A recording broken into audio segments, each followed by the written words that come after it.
What made Novak Djokovic unbeatable in just 1 year?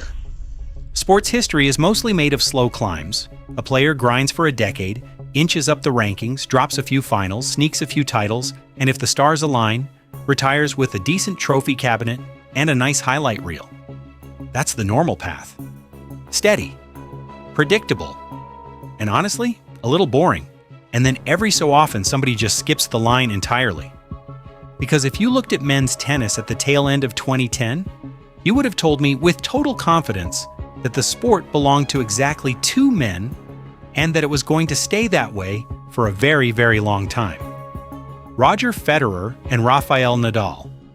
Elegance versus brute force. They passed the world #1 ranking back and forth like a family heirloom, and everybody else was basically a background character in their movie. There was a third guy hanging around the edge of the frame. Good player, parked at #3 in the world year after year like clockwork, clearly talented, genuinely funny, lightning quick. But also the guy who cramped up in long matches, who waved the trainer over when things got physical, who'd built up a reputation for retiring mid-match and grumbling about the conditions.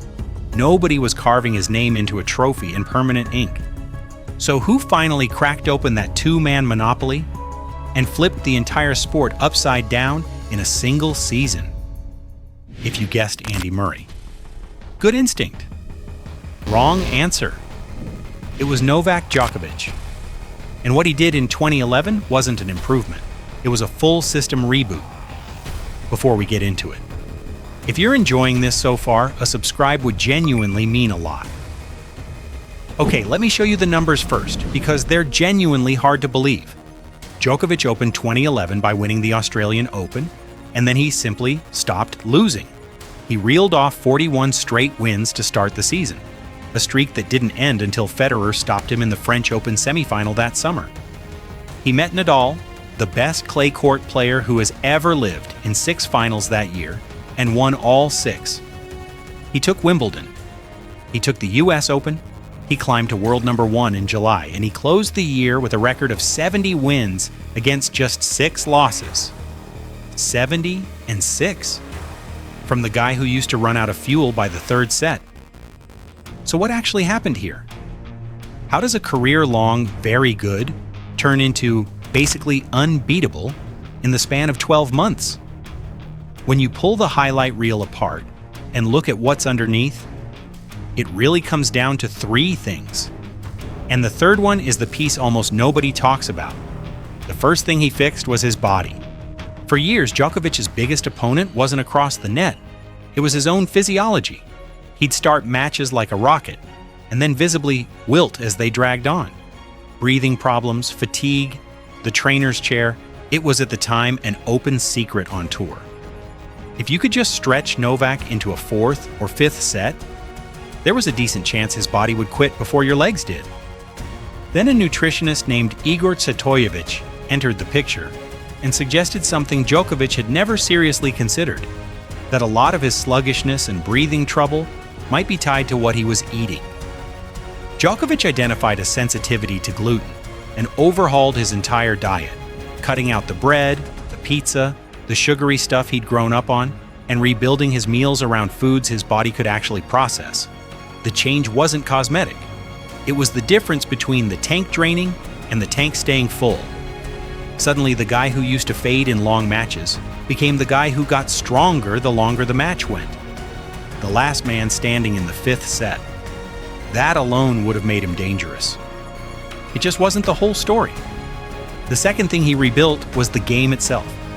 Being fit doesn't win you anything if your shots don't hold up under pressure, and Djokovic went back to the drawing board on the raw mechanics too.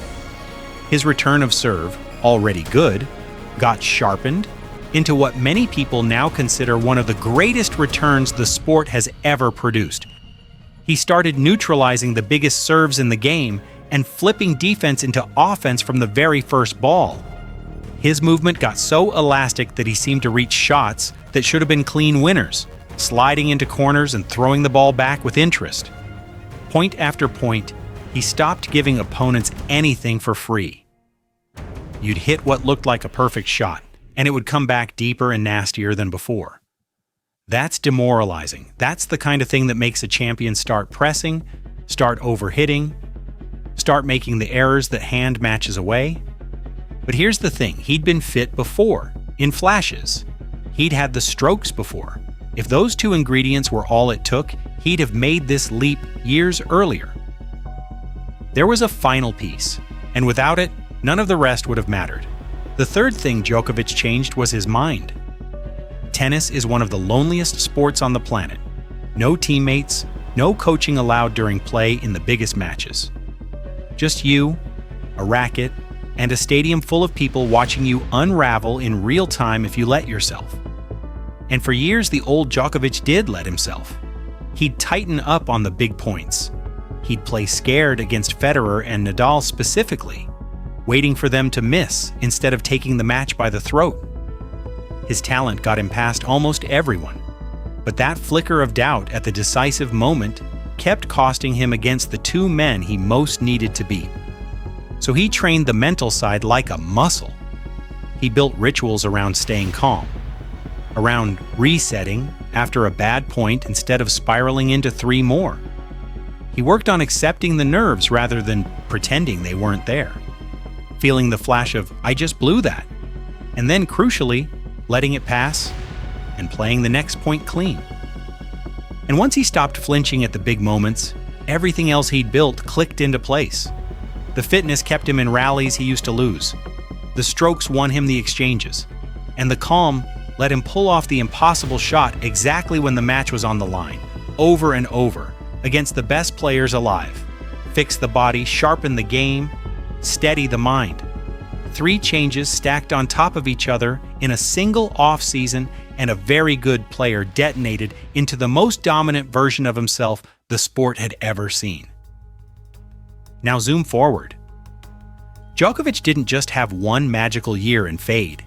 He turned 2011 into a launch pad, going on to win more Grand Slam titles than any man in history, and spending more weeks at world number 1 than anyone, man or woman, who's ever picked up a racket. That one season wasn't a fluke. It was the moment the blueprint locked in. 3 changes, 1 season, and the whole sport tilted. So here's what I want to know. Which one do you think mattered most? The body, the game, or the mind? Drop your pick in the comments. If you enjoyed this video, a subscribe genuinely helps the channel more than you'd think. Like for more tennis deep dives like this one. And I'll see you in the next video.